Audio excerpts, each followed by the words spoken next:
This is something I think a lot of you guys like to talk about.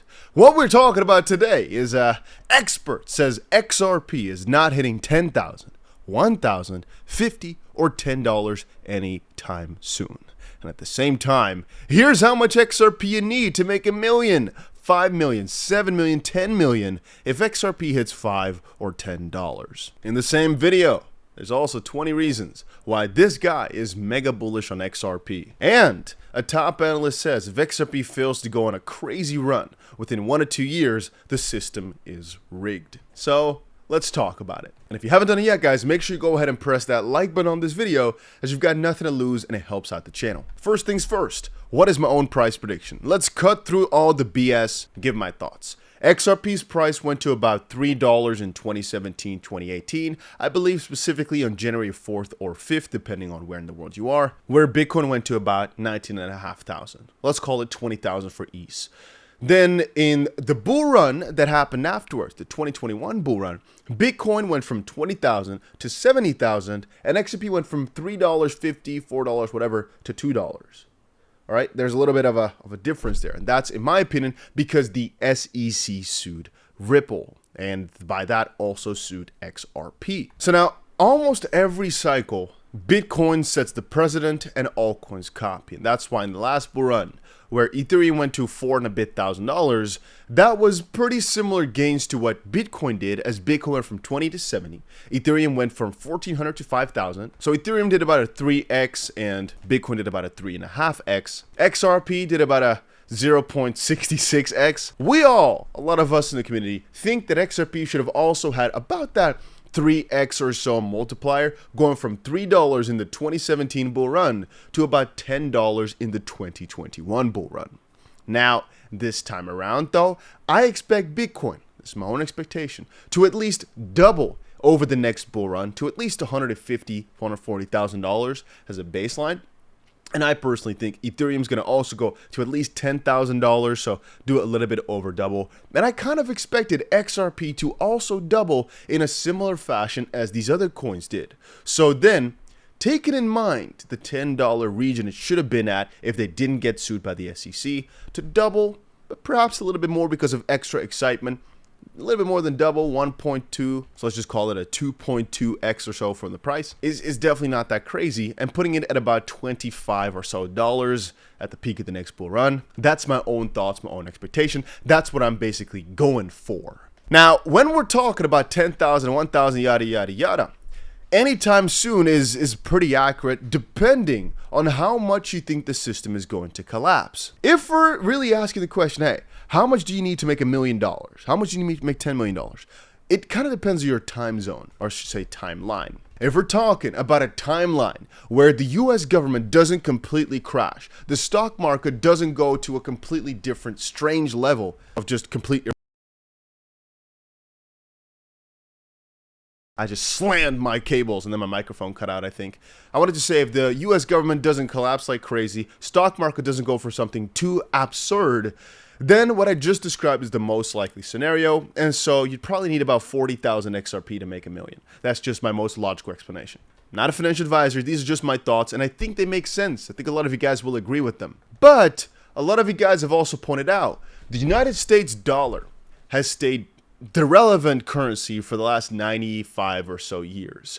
At some point, that's going to change. At some point, it does. And when that happens, something is going to take over. We don't know what. Bitcoin, something else, doesn't matter. Because at that point, perhaps what we price these currencies in will change significantly. And so what we consider $10,000 right now will not have the same type of value then. Also, the perspective that cryptos could go to such an extreme height.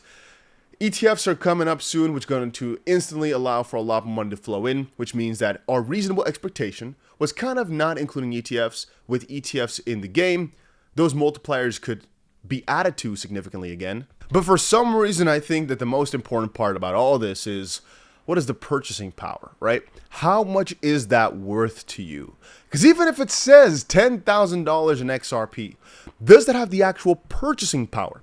Can I do as much with it as, $10,000 right now would be worth? And that might significantly change the moment that we do get to a price point like this.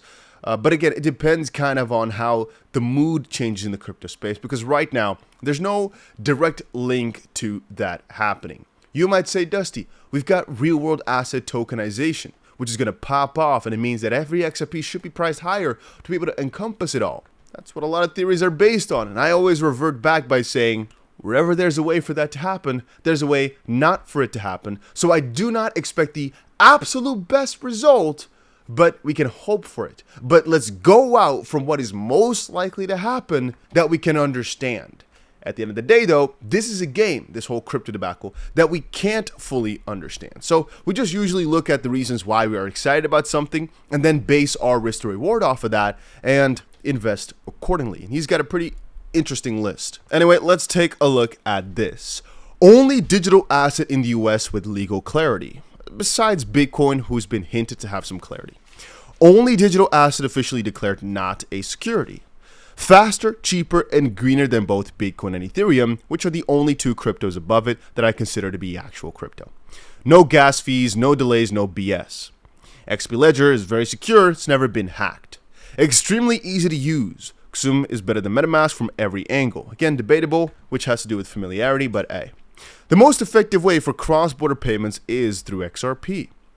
Partnership with the most powerful banks and corporations in the world, and people sometimes forget just how extremely huge this can be. I mean, banks are on their way out, I personally believe. I do not believe that banks will exist in the way we currently know them for too much longer. On the opposite end, what is too much longer, right? Because banks are not completely on their way out. It's just the way that they currently operate is garbage. But I've asked you guys many times before, if everybody could see what we see in this crypto space, we'd be priced out pretty quickly. It's the idea that a lot of people are not believing in it just quite yet, that it is able to go through this adoption phase. Many people still believe in the concept of banks and still think this is the way to go about it because that's what their parents taught. And that's also what I keep telling you guys about a world reserve currency system the way we got it right now. And the US stock market being so good, it's the way of, it's been working for as long as I know, as long as my parents know, so it works. But like you guys know, history usually repeats itself in some weird shape or form. And that has two parts. On the one hand, that means that the US stock market, because historically speaking, it's always recovered, will recover again, because that's history. On an opposite end, we know the world reserve currency dies after about 100 years. That's also history, all right? That's happened so many times before. Why would that change? A little meme on the internet is always, how often do you think of the Roman Empire? I want you guys to realize here that the moment it was ongoing, never thought anybody that it could fail, or at least that it would fail, and just be completely left behind. I think the United States, the way it's right now at the top, even though it's pretty solid and I don't think it's going to be as bad, it could though. I mean, think about the debt that they've accumulated right now. It's going insane. And the printer just keeps on printing. They keep on going. Because it kind of seems like they want to self-destruct for some strange way. Perhaps you might say, well, the country self-destructs, but the billionaires and the big guys get richer off of it, which is definitely still possible too. I mean, they talk about how they defeated the SEC, the adoption could be pretty huge because of the use cases. Ripple's pretty transparent. It's fully decentralized. Hasn't reached the old all-time high of 2017 yet, so a lot of potential there. A lot of liquidity incoming. Numerous big players are ready to hit the buy. Well, again, this is something that I think a lot of people like to say, but they don't know. And that's why I think a lot of people over on X, a lot of people over on YouTube should be hit with criticism because they are lying to you. I've told you this so many times before.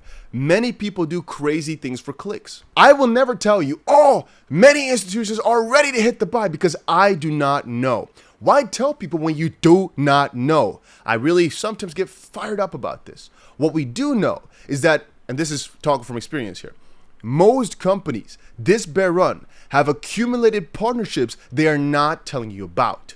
And I am presuming that Ripple has got many partnerships lined up with major banks, major institutions they have not told us about that would be beneficial to XRP. What I cannot tell you is it's certainly lined up. I cannot say that because I do not know. We can assume, but make it clear that it's an assumption based on history or based on whatever. All right? It makes sense for some stuff to be hidden, but don't say it like it's just for sure true. I despise when people do that. Stick to the facts so people have real expectations so they know what they're dealing with. Anyway, the next crypto bull run is around the corner. It always starts month or weeks after the halving, so around April of 2024. Many ETH whales are shifting to XRP because the 𝗓𝗘 corruption. Not completely true, but it is a point that Ethereum has so many pitfalls in terms of what can happen on the regulatory scale. XRP has already gone through it. I think a lot of people from Cardano and whatnot are also switching because XRP has been through it all already. The stock market is going down because of several world conflicts, and they're moving from stocks to crypto. Even Larry Fink, the CEO of BlackRock, the biggest asset managers in the world, said that yesterday. Bitcoin spot ETF should get approved within the next 5 months, next couple months, and then XRP and Ethereum ETFs are probably coming quickly afterwards, and full crypto ETFs as well. And perhaps the Ripple case to be fully done soon as well. And then, of course, we've got the XRP community being loyal and one of the strongest, the most vocal ones out there. Which is why I'm saying, if you want to show your support for XRP, make sure you press that like button.